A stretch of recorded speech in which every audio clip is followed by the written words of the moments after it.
اللهم صل على محمد وعلى ال محمد كما صليت على ابراهيم وعلى ال ابراهيم انك حالانکہ میں آئے گا ہو جائے گا.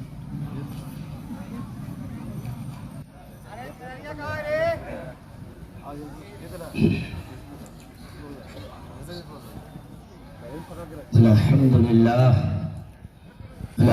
لله نحمده ونستعينه ونستغفره ونؤمن به ونتوكل عليه ونعوذ بالله من شرور أنفسنا ومن سيئات أعمالنا من يهده الله فلا مضل له ومن يضلله فلا هادي له ونشهد أن لا إله إلا الله وحده لا شريك له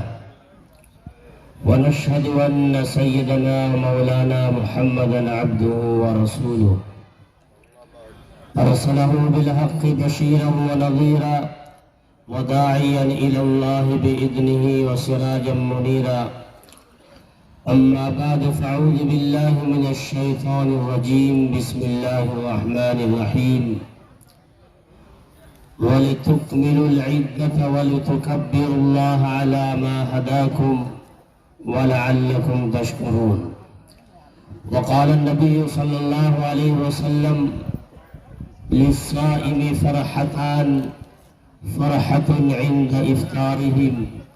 وفرحة عند لقاء ربه أو كما قال صلى الله عليه وسلم. الله أكبر الله أكبر لا إله إلا الله والله أكبر الله أكبر وللہ الحمد. حضرات علماء کرام، بزرگ اور دوستوں، حاضرین عیدگاہ، سب سے پہلے ہم آپ حضرات کو اس پر مسرت موقع پر یعنی عید سعید کے موقع پر آپ حضرات کو مبارکباد پیش کرتے ہیں. اللہ تعالی ہمارے لیے بھی آپ کے لیے بھی اور جتنے بھی لوگ اس ملک میں آباد ہیں، رہنے والے ہیں، ہر ایک کے لیے اللہ تعالی عید خوشی کا پیغام اور خوشی کا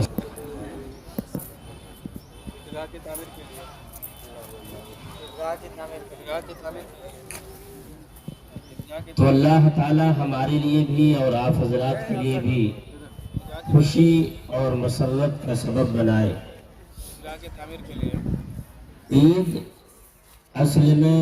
اللہ تعالیٰ کی طرف سے ایک نعمت ہے جو خوشی کے موقع پر 2 رکعت نماز ادا کی جاتی ہے. چونکہ اللہ تعالیٰ سال میں 11 مہینے کھانے کے لیے، پینے کے لیے اور ضروریات انسانی کے لیے اللہ نے بنائے ہیں، اور خالص ایک مہینہ جسے رمضان المبارک کہا جاتا ہے اللہ تعالیٰ نے خاص طور سے اپنی بندگی اور عبادت کے لیے اس مہینے کو مرحمت فرمایا ہے. اسی وجہ سے آپ نے سنا ہوگا کہ رمضان المبارک میں ایک رات لیلۃ القدر بھی ہے.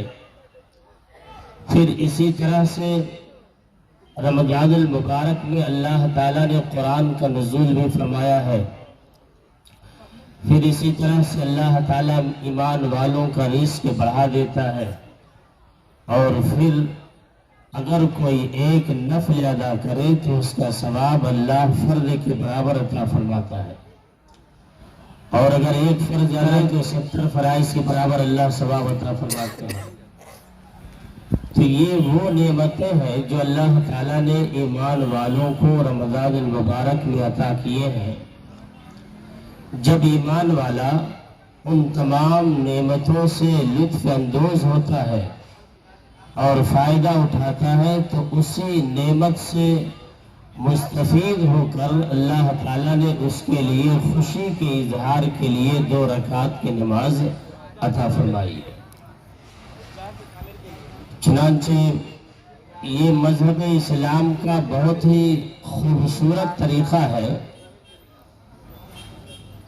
کہ اظہار خوشی کے لیے اللہ نے عبادت کی شکل میں دوگانہ عطا فرمایا۔ پھر اگر آپ غور کریں گے تو دنیا میں جتنے بھی مذہب کے رہنے والے، جتنے بھی مسلک کے ماننے والے لوگ پائے جاتے ہیں، ہر ایک مذاہب اور ہر ایک ادیان کے اندر خوشی کے اظہار کے لیے موقع بنایا گیا ہے اور اظہار خوشی کے لیے مواقع ہے۔ چنانچہ آپ عیسائیوں کو دیکھ لیں، عیسائی لوگ 25 دسمبر کو کرسمس ڈے مناتے ہیں اور ان کا عقیدہ یہ ہے کہ 25 دسمبر کو حضرت عیسیٰ علیہ السلام پیدا ہوئے تھے، لہذا ہم ان کی پیدائش کی خوشی پر ہم تہوار مناتے ہیں۔ اسی طرح سے یہودیوں کو دیکھ لیں، یہودی لوگ اس دن کو تہوار مناتے ہیں جس دن اللہ نے بنی اسرائیل کو فرعون اور اس کے ظلم ستم سے بچایا اور دریائے نیل سے انہیں آزاد کیا، اور فرعون اور اس کے لشکر جرار کو اللہ تعالیٰ نے وہاں پر ڈبایا، ہلاک کیا۔ لہذا آج بھی یہودی لوگ حضرت موسیٰ علیہ السلام کے ماننے والے اس دن کو تہوار مناتے ہیں، خوشی کا موقع مناتے ہیں۔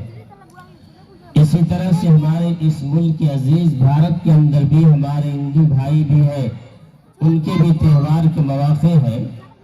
لیکن ہر ایک کے تہوار کے لیے ماضی کا کوئی واقعہ ہے جس واقعے کو پیش نظر رکھ کر تہوار منایا جاتا ہے اور اظہار خوشی کیا جاتا ہے۔ لیکن اس مذہب میں کوئی واقعہ نہیں ہے، گزرے ہوئے زمانے سے کسی واقعہ کا تعلق نہیں ہے، بلکہ ایک مجاہدہ ہے اور ایک محنت ہے۔ اس محنت پر آدمی جب کامیاب ہوتا ہے، روزے رکھتا ہے، تراویح پڑھتا ہے، تلاوت کرتا ہے، صدقہ اور خیرات کا اہتمام کرتا ہے، ذکر، فکر، تسبیح، تقدیس، تحمید اور تحلیل بیان کرتا ہے،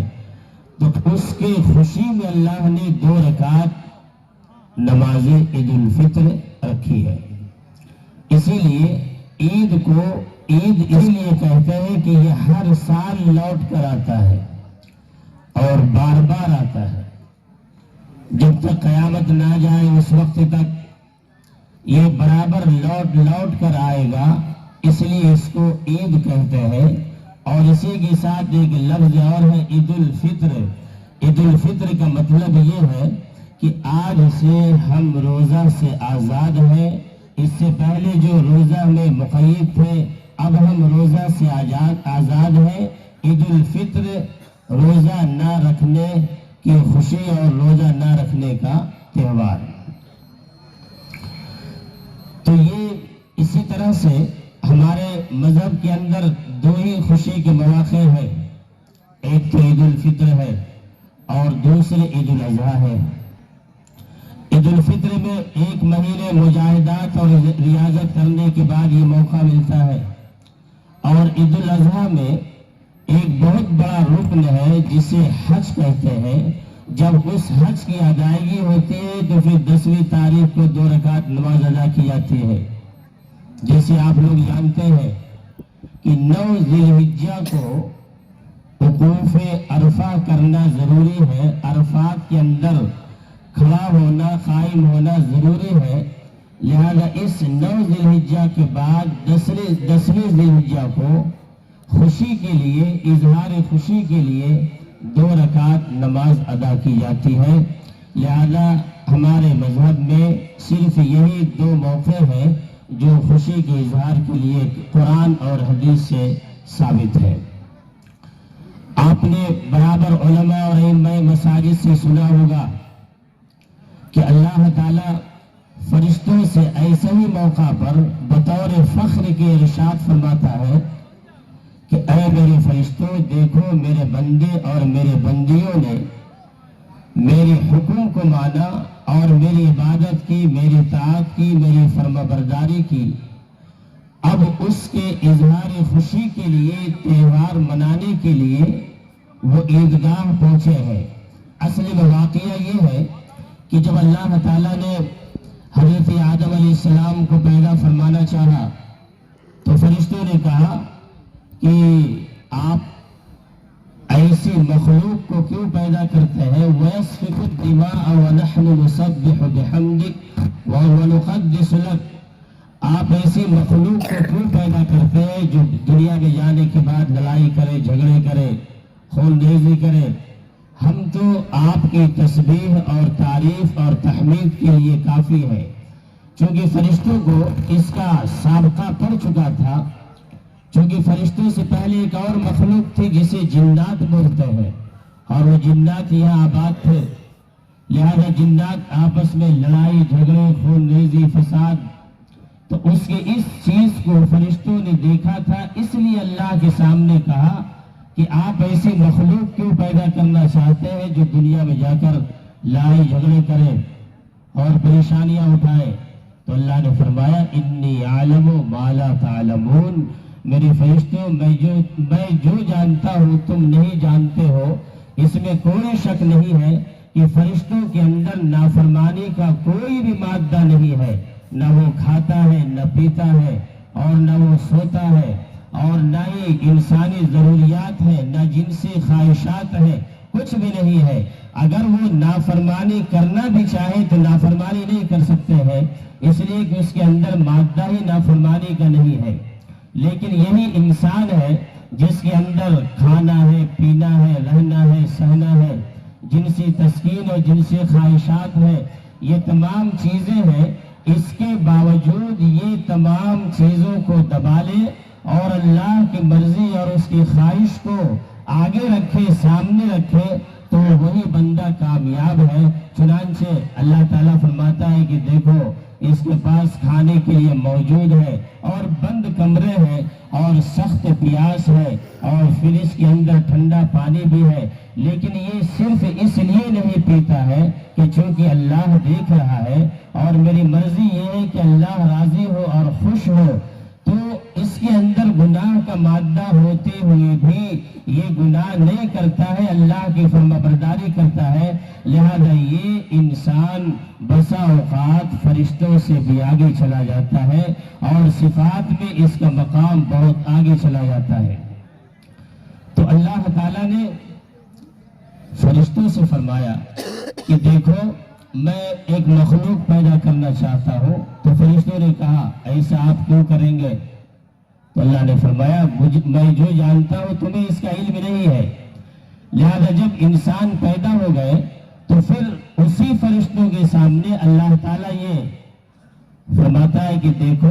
یہی وہ بندے ہیں جس کی تخلیق کی جا رہی تھی اور جس کی پیدائش ہو رہی تھی، تو اس وقت تم نے کہا اور تم نے اعتراض جتلایا تھا، دیکھو یہی بندے ہیں جس نے رمضان میں روزے بھی رکھے اور گرمی بھی برداشت کی، تراویح بھی پڑھی اور ساتھ ساتھ جو ہے صدقہ اور خیرات بھی کیے، وضو بھی بنائے، اور ان تمام چیزوں کے کرنے کے بعد وہ پھر عیدگاہ میں اظہار خوشی کے لیے آئے ہوئے ہیں۔ لہذا اے فرشتوں بتلاؤ ایسے ایمان والوں کا بدلہ کیا ہونا چاہیے، لوگوں کا بدلہ کیا ہونا چاہیے؟ جو اپنا کام پورا کرے، جو اپنی ڈیوٹی پوری کرے، اس کی مزدوری کیا ہونی چاہیے؟ تو فرشتے کہتے ہیں کہ یا اللہ ایسے مزدوروں کی مزدوری یہ ہے کہ اسے پوری اجرت دے دی جائے اور کسی طرح کی کوئی کمی نہ کی جائے۔ تو اللہ تعالیٰ فرماتے ہیں اے فرشتوں تم گواہ رہو، میری عزت کی قسم، میری جلال کی قسم اور میرے علو شان کی قسم، میرے بلندی مرتبہ کی قسم، میں نے تمام بندوں کی مغفرت کر دی ہے اور میں نے تمام بندوں کی بخشش کر دی ہے۔ اسی حدیث کے اندر یہ بھی الفاظ ملتے ہیں وَلَأُبَدِّلَنَّهُمْ سَيِّئَاتِهِمْ حَسَنَاتٍ، اور ہم نے اس کے گناہوں کے برابر اسے نیکیاں عطا فرما دی ہے۔ اور یہ اسی حدیث کے اندر یہ بھی لفظ ہے فَيَرْجِعُونَ مَغْفُورًا لَهُمْ، لہذا یہ لوگ عیدگاہ سے اس طرح سے لوٹتے ہیں کہ اس کے گناہ معاف ہو چکے ہوتے ہیں اور اس کی بخشش ہو چکی ہوتی ہے۔ یہ اللہ کا اعلان ہے اور یہ اللہ کا فرمان ہے جو امام محمد رسول اللہ صلی اللہ علیہ وسلم کی زبان رسالت سے ادا ہوئے۔ تو اس میں کوئی شک نہیں ہے کہ تمام ایمان والوں کی مغفرت ہو گئی، اس میں کوئی شک نہیں، اور یہ اللہ تعالیٰ کی ذات سے یقین کرنا چاہیے اور یہی امید بھی رکھنی چاہیے۔ ایک بہت بڑے بزرگ گزرے ہیں اللہ والے اولیاء میں سے، حضرت جنید بغدادی رحمۃ اللہ علیہ، انہوں نے ارشاد فرمایا اور ان کا یہ مقولہ ہے اور بہت بہترین مقولہ ہے۔ آپ نے ارشاد فرمایا کہ اگر آدمی یہ سوچ لے کہ ہم اپنے اعمال کی بنیاد پر جنت چلے جائیں گے اور ہمارے ایسے ایسے اعمال ہیں کہ اس اعمال کی بنیاد پر ہم جنت چلے جائیں گے، تو اس کا مطلب یہ ہے کہ کہنے والا اپنے بنیاد پر ہم جنت چلے جائیں گے، تو اس کا مطلب یہ ہے کہ کہنے والا اپنے آپ کو دھوکہ دے رہا ہے اور اس کا نفس سے دھوکے میں ہے اور وہ اپنے آپ کو بہلاوے اور دھوکے میں ڈالے ہوئے ہیں جو یہ سوچے کہ ہم اپنے اعمال کی بنیاد پر جنت میں چلے جائیں گے۔ اور دوسری بات یہ بھی ارشاد فرمائی کہ جو آدمی یہ سمجھے کہ ہم جنت میں چلے جائیں گے اور عمل کچھ بھی نہ کرے، عمل کچھ بھی نہ کرے اور یہ سوچے کہ ہم جنت میں چلے جائیں گے، وہ آدمی بھی اپنے آپ کو دھوکے میں رکھے ہوئے ہے اور وہ آدمی بھی اپنے آپ کو دھوکے میں ڈالے ہوئے ہے۔ بلکہ کامیاب وہ ہے جو عمل بھی کرے، چھوٹا جو بھی ہو بڑا جیسے بھی ہو، اپنی حیثیت کے مطابق اپنے ایمان اور اپنے یقین اور اپنے علم اور اپنے عمل کے مطابق وہ کام کرے اور یہ امید رکھے کہ پتہ نہیں یہ اعمال قبول ہوں گے یا نہ ہوں گے، لیکن بہرحال ہمارے اعمال تو ایسے نہیں ہیں کہ اللہ کی بارگاہ میں مقبول ہو قبول ہو، لیکن اللہ کی ذات سے امید ہے کہ اللہ کی رحمت بہت وسیع ہے، اللہ اپنے فضل سے ہمارے اعمال کو ضرور قبول فرمائے گا۔ تو جو آدمی یہ یقین کرے اور یہ اعتقاد کرے، یقیناً اس کا عمل بارگاہ الہی میں اور درگاہ خداوندی میں انشاءاللہ قبول ہوگا اور سارے ایمان والے بخشے بخشائے اپنے گھروں کی طرف لوٹیں گے۔ یہی اللہ کی رحمت سے یقین اور یہی اللہ کی ذات سے امید کرنی چاہیے۔ چنانچہ اب بخشش کا کیا مطلب ہے؟ بخشش کا مطلب یہ ہے کہ جس طرح سے کپڑے صاف ہوتے ہیں اور ستھرے ہوتے ہیں، سادہ اور اجلے ہوتے ہیں، اگر اس میں داغ دھبے لگ جائے تو پھر دیکھنے میں بدنما لگتا ہے، اگر اسے صاف کر دیا جائے تو پھر وہ بدنمائی ختم ہو جاتی ہے۔ ایسے ہی میرے بھائیوں، جو آدمی اپنے ایمان اور اپنے دل اور اپنے عمل پر برابر نظر اور غور کرے گا، انشاءاللہ اس کے گناہ دھلتے رہیں گے، پاک ہوتے رہیں گے، اور جو آدمی پھر وہی کام کرنے لگے جو رمضان سے پہلے کر رہے تھے، تو یقیناً وہ انسان خسارے میں ہے اور وہ نقصان اور گھاٹے کے اندر ہے۔ لہذا ایک تو یقین یہ کرنا چاہیے کہ ہمارا عمل قبول ہے اللہ کی رحمت سے، اللہ کی رحمت سے، اور دوسرا یہ ہونا چاہیے کہ جو آپ نے جو کچھ اعمال کیے ہیں اسی کو آئندہ بھی جاری رکھیں۔ ایسا نہ ہو کہ جس طرح سے آپ رمضان میں پابندی کے ساتھ فرض نمازیں پڑھ رہے تھے اور اسی طرح سے اور نیکیاں کر رہے تھے، وہ سب کے سب چھوٹ جائیں، ایسا نہیں، بلکہ عید کے بعد بھی آپ نماز کے پابند بنے رہیں اور اسی طرح سے جماعت کے پابند بنے رہیں۔ جس طرح سے آپ نے رمضان میں اپنی نظروں کی حفاظت کی ہے، ایسے ہی غیر رمضان میں بھی آپ نظروں کی حفاظت کریں، اور یاد رکھیں کہ یہ رمضان المبارک کا مہینہ انسانوں کے لیے ایک ریہرسل ہے اور 11 مہینے زندگی گزارنے کے لیے ایک نمونہ ہے کہ باقی 11 مہینے بھی ویسے ہی گزرے جیسے رمضان المبارک کے 1 مہینے گزارے گئے ہیں۔ علامت مقبولیت کی کیا ہے؟ علماء نے لکھا ہے کہ اگر آدمی ظہر کی نماز پڑھے اور اسے عصر کی توفیق مل جائے تو اس کا مطلب یہ ہے کہ ظہر کی نماز مقبول ہے. عصر کی نماز پڑھے اور مغرب کی توفیق مل جائے تو اس کا مطلب یہ ہے کہ اس کی نماز مقبول ہے. ایسے ہی اگر عید کے بعد ظہر کی نماز پڑھے تو اس کا مطلب یہ ہے کہ فرسٹ رمضان کا ظہر اس کا مقبول ہے. عصر پڑھے تو اس کا مطلب یہ ہے کہ رمضان کا عصر مقبول ہے. مغرب پڑھے تو اس کا مطلب یہ ہے کہ مغرب کا رمضان کی مغرب کی نماز مقبول ہے. اور اگر جس طرح سے رمضان کے سورج غروب ہو گئے ایسے ہی آپ مسجد سے بھی غروب ہو گئے اور سر سے ٹوپی اور پھر جو ہے مسجدوں میں جانا آپ کا غروب ہو گیا، ختم ہو گیا، تو اس کا مطلب یہ ہے کہ آپ کی عبادت مقبول نہیں ہے. لہذا مجھے آپ سے گزارش ہے اور یہ پیغام دینا ہے کہ جس طرح سے آپ نے رمضان المبارک کے مہینے گزارے، آنے والے 11 مہینے بھی اسی طرز پر گزاریں. انشاءاللہ تعالی کامیابی آپ کی قدم چومے گی. اللہ پاک ہمیں بھی آپ کو بھی ان تمام باتوں پر عمل کی توفیق عطا فرمائے.